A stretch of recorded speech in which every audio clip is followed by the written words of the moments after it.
पुण्यात जिल्हाधिकारी कार्यालयावर पाण्यासाठी महिलांचा हंडा मोर्चा। फुरसंगी कचरा डेपो बाधित भागात गेली कित्येक वर्ष पाणी प्रश्न सुटत नाही म्हणून ग्रामस्थांनी काढला मोर्चा।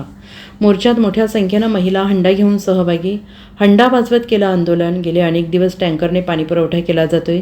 15 दिवस पाणी मिळत नाही। त्याबरोबर रस्ता लाईट समस्या मोठ्या प्रमाणात आहेत आणि यावेळेला आम्ही अनेक समस्यापत्र उपजिल्हाधिकारी यांना दिलेले आहेत आणि त्यावर त्यांनी लवकरच तोडगा काढू असं सांगितलं आहे। जर आमच्या प्रश्नावर तोडगा निघाला नाही तर यापेक्षा उग्र आंदोलन करू असा इशारा ग्रामस्थांनी केला आहे।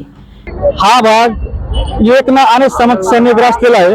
त्यामध्ये सगळ्यात महत्त्वाची समस्या म्हणजे पाण्याची, जे की टँकरने पाणी महिलांना 15-20 दिवसाला पाणी येते, ती समस्या महत्त्वाची होती। तसंच लाईटी समस्या, रस्त्याची समस्या असेल, अशा बऱ्याच समस्याचं आपण निवेदन म्हणजे एकच निवेदन या ठिकाणी दिलं होतं। तर त्या निवेदनामध्ये आपण 15 दिवसाचा अल्टिमेट दिला होता, म्हणजे 25 आपल्या मागण्या त्यांनी समिती नेमून पूर्ण करा अशी आपली मागणी होती। आपण 25/3 म्हणजे आज या ठिकाणी त्यांना आंदोलनाचा इशारा दिला होता। तर त्यांनी काय आपल्या त्या 15 दिवसात आपल्या निवेदनाची दखल घेतलेली नाही। दखल न घेतल्यामुळे आपण या ठिकाणी आज आंदोलन केलंय। तर या ठिकाणी बहुसंख्य महिला ठिकाणी उपस्थित हांडा भांडे घेऊन, जे की मोठी समस्या आमच्या भागातली कसाटोबा भागातली पाण्याची।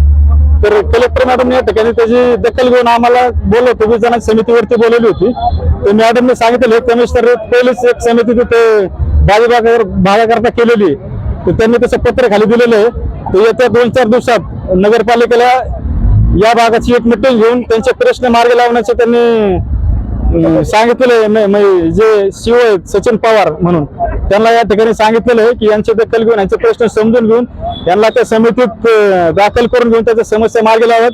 तर त्यांच्या शब्दाचा आम्ही या ठिकाणी मान ठेवलेला आहे। या 2-3 दिवसात ती मिटिंग झाली, त्याच्यानंतर मग त्या समस्या कसे सोडणार आहे आम्ही जाणून घेणार आहोत। ज्या आमच्या समस्या प्रश्न आहेत त्यावेळेस सुद्धा सोडवलं नाही, त्या अतिशय उग्र स्वरूपाचं आंदोलन ठिकाणी आम्ही नगरपालिकेत करणार आहोत। त्याची दखल यांनी घ्यावी। धन्यवाद। Bureau report SBN Marathi, Pune.